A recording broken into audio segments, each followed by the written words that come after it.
Alcohol companies have been lying to you for decades, running the exact same playbook that actually destroyed big tobacco. But instead of collapsing, the alcohol industry is bigger and more powerful than ever. In today's video, I'm exposing 5 of their dirtiest secrets, the lies they've used to dodge regulation, gaslight the public, and sell you a toxic product as if it's harmless. Ladies and gentlemen, this is the video they don't want you to see. And don't miss the last thing that they do, because once you see how they're going after children, you'll never look at alcohol the same way ever again. And why should you listen to me? Well, my name is Leon Sylvester. I'm the founder of soberclear.com, where I've helped hundreds of business owners and professionals take back control of their drinking, sometimes in as little as 24 hours. My company's approach is scientifically validated, and you can even find an academic paper about it by going to Google Scholar and searching the word sober clear. I haven't drank now for over 7 years after nearly a decade of struggling. And during this time, I've made it my mission not just to study the science of alcohol's damage,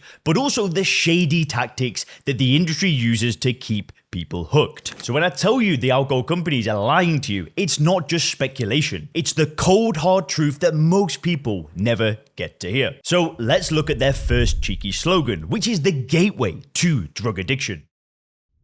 So I want you to imagine a crack dealer on the street. Every time he sells some crack, he looks at his customers with a straight face and tells them, "Hey, do you know what? I want you to smoke this responsibly. Just enjoy it responsibly, and remember, don't smoke crack and drive." It's so ridiculous that you can't even begin to imagine it. Here's the crazy thing. This is exactly what the alcohol industry has been doing for decades. It's a scam that they started perpetrating on the American people since the middle of the 1970s, 1976 to be precise. This is the year when the Distilled Spirits Council of the United States, the DISCUS, launched their first Drink Responsibly campaign. That same year, Discus partnered with the NFL to promote their new campaign. I'll return to the NFL later when I'll discuss the alcohol industry's role in sports marketing and how they've infiltrated the biggest sports in the world, particularly in America. But the obvious question here is why? What was it that prompted the industry to launch this unrelenting Drink Responsibly campaign? One which is still with us half a century later and shows no signs of going away. Well, you see, by the late 1960s and early 70s, the public was getting increasingly concerned about the health effects of alcohol. You drink alone. Only if I'm stuck. Do you ever forget what you did while you were drinking? You keep a bottle hidden somewhere for quick pick-me-ups. How does he know? You sometimes start drinking without really thinking about it. Sometimes. Do you need a drink to have fun? I do now. Do you ever take a drink in the morning to relieve a hangover? Uh-huh. Congratulations. If you had 4 or more yes answers, then you may be one of over 9 million Americans with a drinking problem. In 1969, the Senate even convened public hearings on alcoholism, spearheaded by Senator Harold Hughes of Iowa. What kind of change in attitudes are you talking about, sir? Well, I'm talking about really the moralistic attitudes that we have in relationship to chemical addiction. Chemical addiction is an illness, whether it's heroin addiction or whether it's alcoholism, and it should be treated as an illness. People shouldn't be condemned and damned and imprisoned for an illness that they can't help themselves, and as a result of that, we only make the illness worse rather than leading the roads to recovery. This was all in the aftermath of the tobacco industry getting hammered in public opinion and becoming heavily regulated in the 1960s. It was a blow from which they would never recover. Just to give you an idea of the devastation big tobacco suffered, in the mid-1960s, over 40% of the US population smoked. By the 1970s, this figure was declining big time, and today it's just over 10%. The writing was on the wall for the alcohol industry, so the alcohol industry had to be proactive or it would probably end up like big tobacco. And the Drink Responsibly campaign was the ace up their sleeves. It was a wink to the public and to regulators that they were stepping up to the plate, virtue signaling of the cheapest kind with 2 main goals. Firstly, to act as a PR campaign and an advertisement for their toxic product, and secondly, and far more importantly, was to preempt meaningful, impactful regulation of their toxic product. And today we know very well, after extensive research, that 2 public policy interventions stand out in terms of reducing alcohol harms in the general population. These are A, price increases through taxation, and B, restrictions on the physical availability of alcohol. The latter can be a combination of restricting the types of establishments that sell alcohol as well as reducing the hours of sale. So, by pushing the ridiculous drink responsibly message, the alcohol industry has successfully avoided meaningful regulation and gaslighted the public for half a century. They have shifted responsibility for their toxic product from themselves onto the individual. Hey, we told you to drink responsibly, just like most people already do.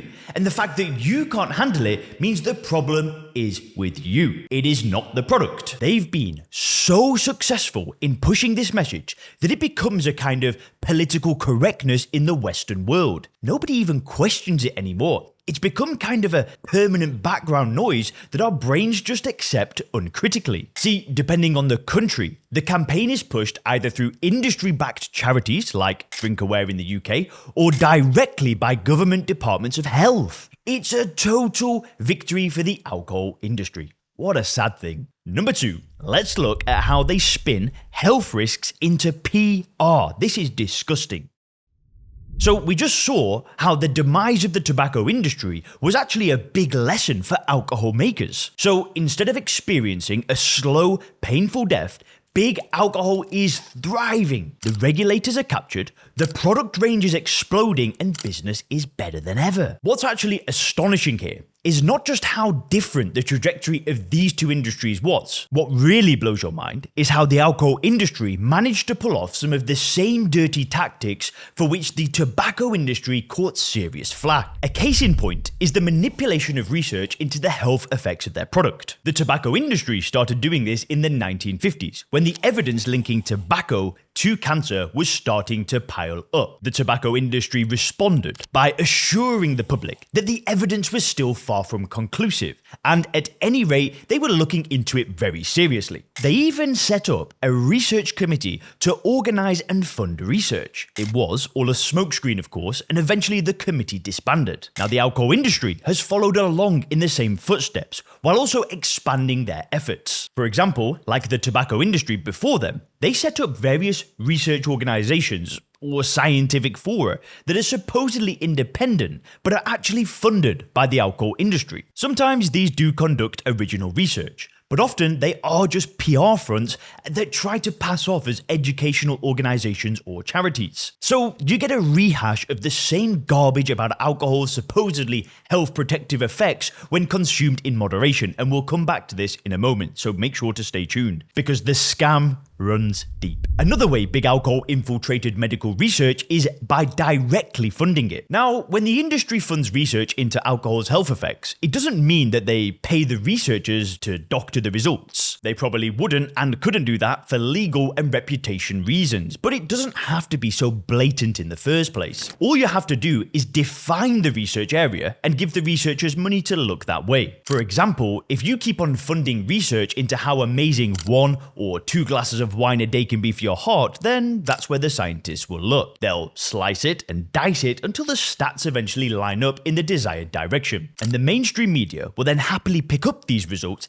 and sell them to the public in these sexy headlines, which is exactly how this myth has managed to survive for half a damn century. In reality, large studies with a careful methodology find that any supposed health benefits are a statistical artifact. In other words, they disappear when you tighten up your methods and make the correct statistical tests. A recent scandal involved the Moderate Alcohol and Cardiovascular Health Trial, or MACH trial for short, or MAC. This was a massive $100 million trial of which 2/3 were provided by 5 major alcohol producers. This research would enroll 7,800 people over the age of 50 and at high risks of cardiovascular diseases. These people would be randomized to either abstain completely or have 1 daily serving of their favorite alcoholic beverage. The hypothesis was that the mild drinkers would have better cardiovascular health at the end. This massive 10-year trial was actually terminated in 2018 before it had barely begun. The reason was that the National Institutes of Health found extensive ties in communication between the researchers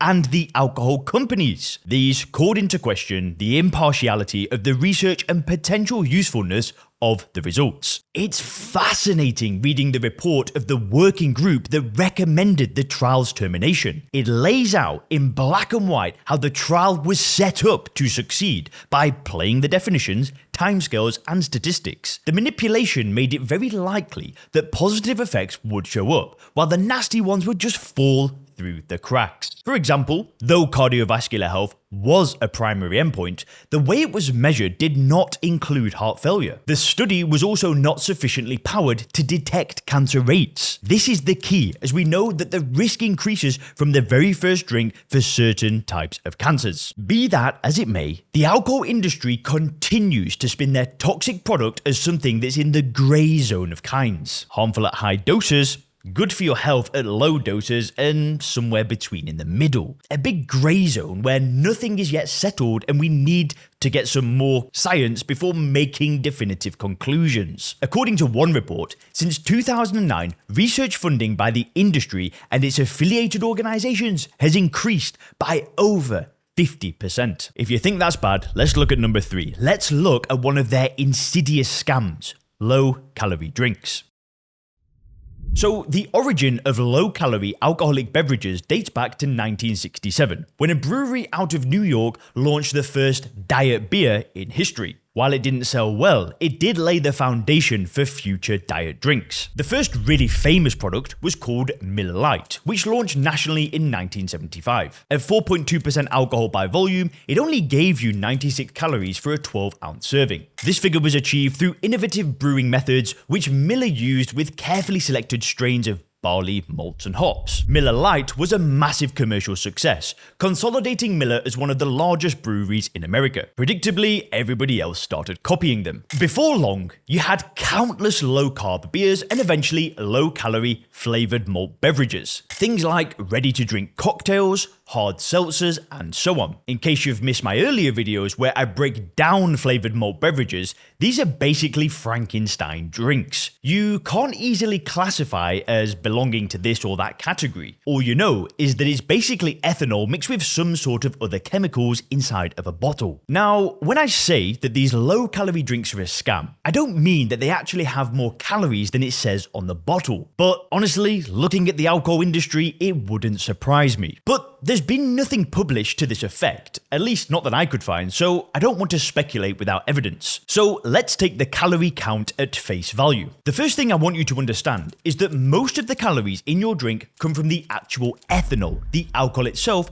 not the other ingredients. And at 7 calories per gram, ethanol is one of the most calorie-dense substances human can consume. To put this into perspective, strawberries have about 0.3 calories per gram, and boiled potatoes about 0.8. So we are talking about literally an order of magnitude higher calorie density than most food. And there is no way you can lower this 7 calories per gram, because then it will stop being ethanol, it won't be booze. And because ethanol is so calorie dense compared to the other ingredients in the beverage, there is little room to lower the overall calorie count. So if you take a standard beer, you're looking at about 65% of the calories being ethanol derived, and the rest from carbohydrates. A low-calorie beer eliminates most of the calories from the carbs. But now, close to 90% of the total calories come from the ethanol, which is more energy dense than the carbs itself. That's why there is a limited margin when it comes to cutting calories, say 30 to 35% ballpark figure. It's nothing like the reduction that you get from a low-calorie soda pop. For example, if you compare regular versus Diet Coke, you go from 200 to 0 calories. With alcoholic drinks, you can never have reductions of this kind and a generally low-calorie product. By labeling their products as low-calorie, alcohol makers create a halo effect around their product. They market it as a healthier choice, which essentially encourages people to drink more. But there is a more fundamental reason why these products are essentially a marketing gimmick, and it's that alcohol has a profoundly distorting effect on appetite. Not only does it stimulate the appetite, but our brain doesn't compensate for the calories we get from it. In other words, let's say you have 800 calories worth of food on your plate. Before you start eating, you drink a low-calorie beer with 100 calories. Your appetite will not decrease by 100 calories. So you won't leave 100 calories worth of food on your plate. You'll just drink the beer and eat all the food as if the beer had never happened. You're actually likely to have a second plate as the beer will artificially stimulate your appetite. This is something that's unique to alcohol, and it's why sticking to the calorie count misses the point entirely. Just take a very rich food like bacon, which is often demonized in the media. At 5 to 6 calories per gram, it's a very energy-dense food, though still not as much as ethanol. What really matters is that the calories are compensated. You will eat the bacon and then you will be full. You won't want to eat more, but consume the exact same calories from alcohol and you'll be more hungry than before. That's why low-calorie alcoholic beverages are essentially a marketing gimmick. And they are marketed in a sinister way that allows alcohol companies to mislead the public with an otherwise factually correct calorie count. Now, I hope you're ready for the next point. Let's look at number 4, the deadly combination: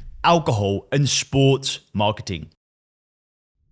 So, we saw earlier how one of the earliest Drink Responsibly campaigns was a 1970s collaboration between the industry and the NFL. But here's the thing, that was only one episode of a long relationship that actually goes back to at least the 1940s. That was when the industry started advertising on the radio during baseball games. Initially, this took the form of local breweries sponsoring the local teams. But with the advent of television in the 50s and 60s, the industry was able to take things to the next level. Now, you didn't even have to say anything. All you had to do was feature the logos prominently during live broadcasts. Of course, the industry went far beyond that, recruiting famous sports figures to become the face of their brands. Star athletes appeared in commercials, wore industry-branded gear, and promoted booze and is an integral aspect of sports. This infiltration of sports is so absurd, so bizarre, that even the Drink Responsibly campaign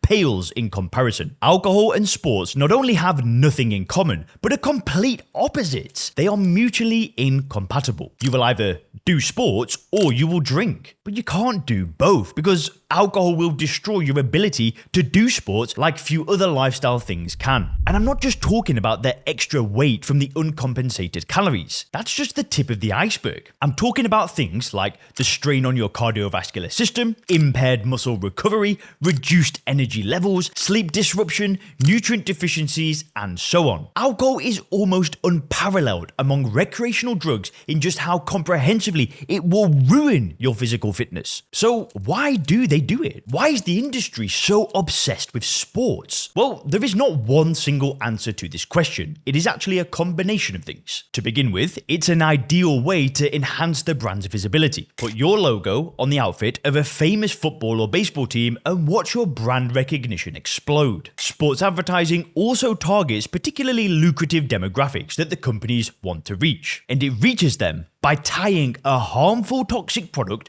with sports qualities like health, vitality, perseverance, and success. But there is an even more sinister motive. Through sports advertising, alcohol companies can bypass restrictions on advertising that are now in place in most Western countries. For example, alcohol advertisements on TV can only be broadcast during certain times of the day, typically late in the evening when younger children aren't watching. But sporting broadcasts usually take place in the afternoon or early evening, and they typically attract exactly that young demographic which legislators seek to protect. So now you have kids and teenagers not only being exposed to the brand name, but seeing it on their favorite sports player or team. The next thing is the worst of all. Number 5, let's look at how they are actively targeting your children.